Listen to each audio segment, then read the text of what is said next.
Quiero agradecer a Funvisi la invitación a este evento.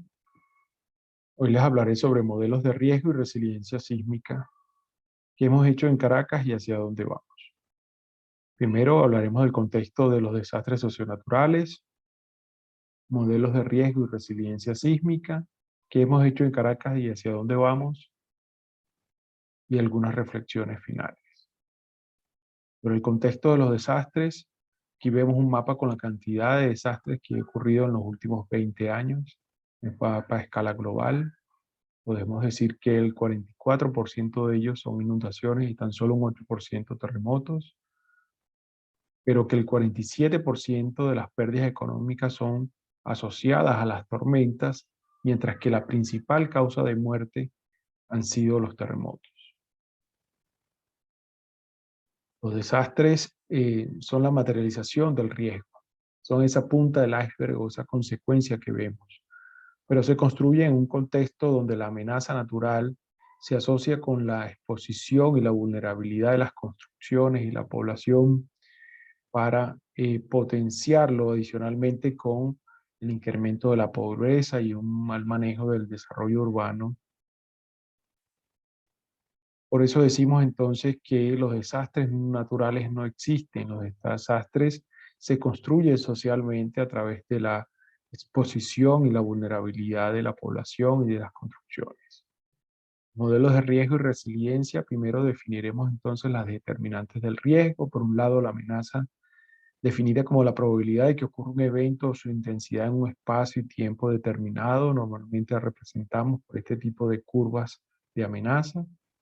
Por otro lado, la vulnerabilidad definida como la probabilidad de sufrir daño, pérdida económica o social condicionada a la intensidad de un evento, dada a un evento, cuáles son esas probabilidades de que ocurran daños y pérdidas. Y por otro lado, la exposición, que nos permite definir dónde están los elementos expuestos y su relación geográfica con la amenaza, qué y cómo son esos elementos expuestos y las características que condicionan su vulnerabilidad y cuánto es su valor de punto de vista social y económico. Pues con esas tres variables podemos entonces definir el riesgo como una función de la amenaza, la exposición y la vulnerabilidad, y podemos representarlo en términos de daños y pérdidas a través de un enfoque probabilístico. Hay que decir que hay distintos modelos y métricas del riesgo. Empezaremos por lo más simple, los modelos deterministas basados en índices cualitativos que nos permiten determinar índices de amenaza, exposición y vulnerabilidad y por lo tanto un índice de riesgo. Estos son útiles para la priorización. Luego los modelos deterministas basados en escenarios específicos, aquellos donde podemos definir un evento dada su magnitud y ubicación y determinar la distribución geográfica de el movimiento del terreno, dado un modelo de exposición, un modelo probabilístico de la vulnerabilidad, determinar entonces daños y pérdidas en términos de víctimas, costo de reposición, tiempo, damnificado, desempleado, entre otros impactos. Esos son muy útiles para planificar la respuesta. Luego los modelos basados en mapas de periodos de retorno. Si tuviésemos distintos mapas de periodo de retorno, por ejemplo 50, 500, 2500 años y un modelo de exposición y un modelo probabilístico de vulnerabilidad, pues también podemos definir estos daños y pérdidas, pero asociados ahora a eventos probabilísticos. Luego hay modelos probabilísticos clásicos basados en curva de amenaza, para los cuales se requiere conocer la curva de amenaza en cada sitio donde hay un elemento expuesto, definir un modelo de vulnerabilidad y permite entonces calcular pérdidas máximas probables, pérdidas anuales promedio y las curvas de excedencia de pérdida. También los modelos probabilistas basados en eventos estocásticos permiten, dado un modelo de exposición y un modelo de vulnerabilidad probabilístico, desarrollar muchos eventos estocásticos de forma tal que podamos ir acumulando las pérdidas y determinar de igual manera las pérdidas máximas probables, las pérdidas anuales promedios y la curva de excedencia de pérdida. Todos estos enfoques apuntan a definir mapas y gráficos de riesgo que apoyen la gestión del riesgo. Una de esas métricas, las pérdidas anuales, pues quizás son las más útiles en términos de comparación. La podemos ver algunos ejemplos a escala global. a escala de Latinoamérica y también en el país en este estudio que hizo el BID hace algunos años. Ese riesgo lo podemos definir como riesgo físico porque si adicionalmente lo combinamos con características de vulnerabilidad social y de falta de resiliencia, podemos entonces definir el riesgo integral como una función del riesgo físico, la vulnerabilidad social y la falta de resiliencia. Eso parte de un enfoque holístico inicialmente promovido por Cardone y Barba en el 2000, donde el riesgo total se fue combinado a partir del riesgo físico y un factor F que implicaba aspectos de fragilidad social y de falta de resiliencia. Aquí vemos entonces el riesgo físico asociado a las pérdidas anuales y el factor F asociado a la fragilidad social y la falta de resiliencia, que son combinados para determinar este riesgo total o riesgo urbano o riesgo integral. Ese enfoque también fue asumido por la Fundación Global Earthquake Model para combinar el riesgo físico con variables socioeconómicas y resiliencia y determinar el riesgo integral. Aquí vemos algunos mapas de vulnerabilidad económica y social que han sido desarrollados para orientar ese riesgo integral. En Estados Unidos también el FEMA ha promovido este National Risk Index que involucra, aparte del riesgo físico, 29 variables de vulnerabilidad social y 49 indicadores de 6 tipos de resiliencia mediante esta formulación que combina las pérdidas anuales con esa vulnerabilidad social y esa resiliencia. A nivel internacional, los Objetivos de Desarrollo Sostenible han realizado un consenso entre los distintos ámbitos de reducción de riesgo de desastre, adaptación a cambio climático y la agenda urbana para impulsar la resiliencia para el desarrollo sostenible. Aquí vemos algunos de esos objetivos que especifican la resiliencia. ¿Pero qué es la resiliencia? La ONU la define entonces como aquella capacidad que tiene un sistema, una comunidad o una sociedad de resistir, absorber y adaptarse, transformarse y recuperarse de sus efectos. Eso ha sido asumido, por ejemplo, en el área de ingeniería estructural, donde vemos que se han propuesto marcos de diseño sísmico basado en resiliencia que permiten, además de definir las pérdidas, tiempos de recuperación y otras variables. También desde el punto de vista de las ciudades resilientes, se han hecho propuestas de estos índices de ciudades resilientes asociados a distintas características que deberían ser consideradas para la resiliencia. También más recientemente vemos algunos marcos metodológicos que permiten mediante análisis estructural de edificios específicos construir curvas de fragilidad, de vulnerabilidad, de funcionalidad y hasta curvas de resiliencia para obtener un índice de resiliencia de cada edificio y por otro lado en términos de las ciudades también modelos que buscan determinar este triángulo de resiliencia de toda una comunidad o una ciudad. Y aquí vemos una comparación entre una comunidad que falla en la resiliencia y una comunidad que puede reconstruir mejor. Esos modelos, pues hay muchos y muchas diferencias entre ellos. Aquí vemos otro enfoque que asocia la resiliencia a distintas dimensiones, como la resiliencia física, quizás asociada a las construcciones, pero también social, institucional y fiscal.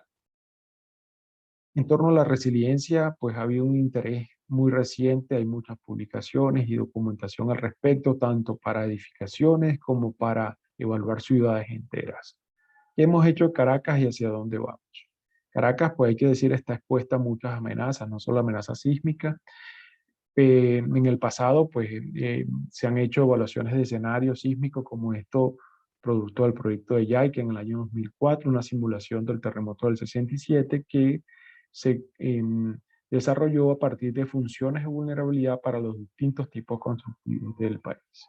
También el proyecto de microzonificación sísmica, adicionalmente a los mapas de amenaza y microzonificación, pues trabajó el desarrollo de modelos de vulnerabilidad para ciertos tipos de construcciones de punto de vista analítico y también para construcciones de concreto que permitieron determinar pues, las pérdidas esperadas en cada una de las microzonas de la ciudad.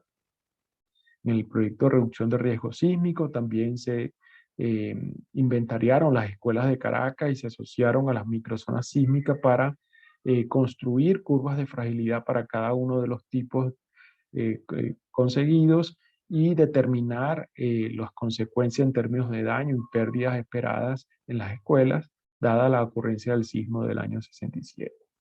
El proyecto de reducción de riesgo sísmico en Caracas, el proyecto Sismo Caracas, pues se abordó una metodología más bien determinista para definir un índice de priorización que se aplicó edificio por edificio en la parroquia de Catedral, como vemos por acá, pero que también fue utilizado como base para una aplicación en todo el área metropolitana de Caracas. Se definieron entonces índices de amenaza asociados a las macrozonas sísmicas del proyecto de microzonificación, un factor de exposición asociado a la cantidad de viviendas registradas en el censo del 2010 del INE. Luego, una vulnerabilidad física estructural y el riesgo sísmico estructural determinados a partir de ese indicador de vulnerabilidad física estructural con características y datos obtenidos del censo del INE, dado que no tenemos una evaluación probabilística de toda la ciudad. Y el riesgo físico, pues a partir del factor de exposición, el índice de amenaza y el índice de vulnerabilidad. Aquí vemos entonces en términos de vulnerabilidad, la parroquia Fila de Mariche, Caucahuita y Antímara resultaron ser las más vulnerables, mientras que el mayor riesgo sísmico físico estaba en las parroquias Petare, Sucre y Minas de Baruta. Estas parroquias donde el factor de exposición era mucho más alto dada la cantidad importante de viviendas.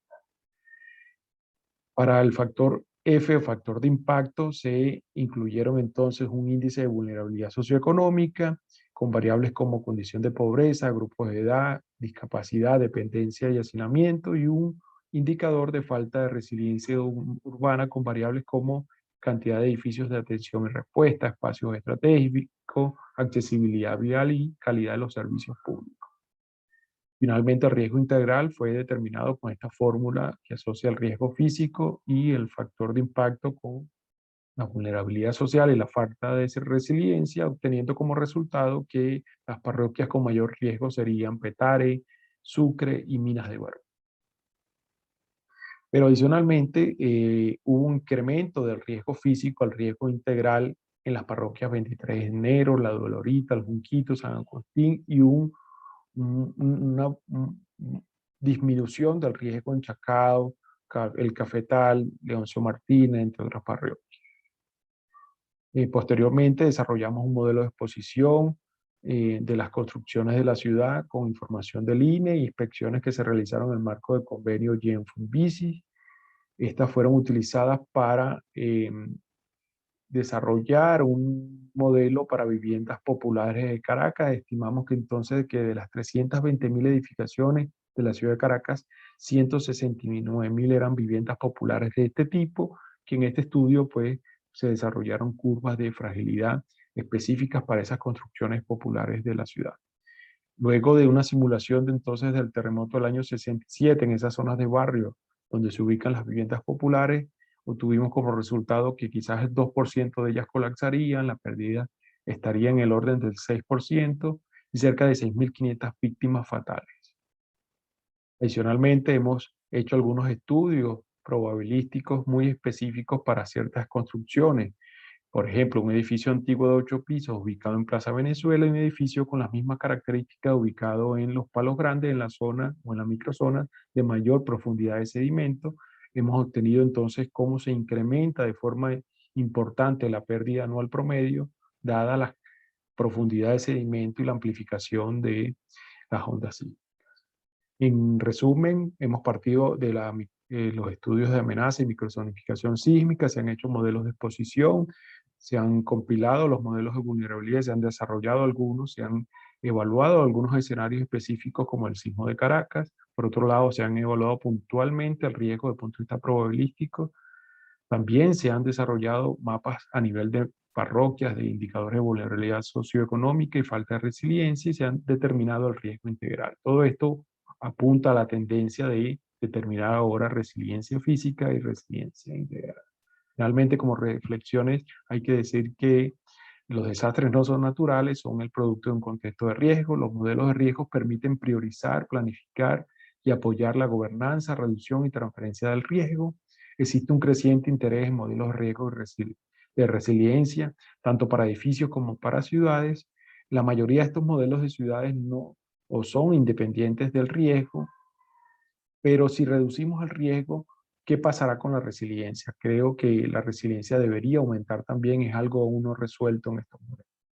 Finalmente, en Caracas hemos avanzado, pero nos queda mucho por hacer en estos modelos de riesgo y resiliencia. Me queda más que pedirle que sigan mis redes sociales de estructuras resilientes, @ringeniería. Aquí les dejo mi correo electrónico para mayor información y nuevamente muchas gracias por la invitación.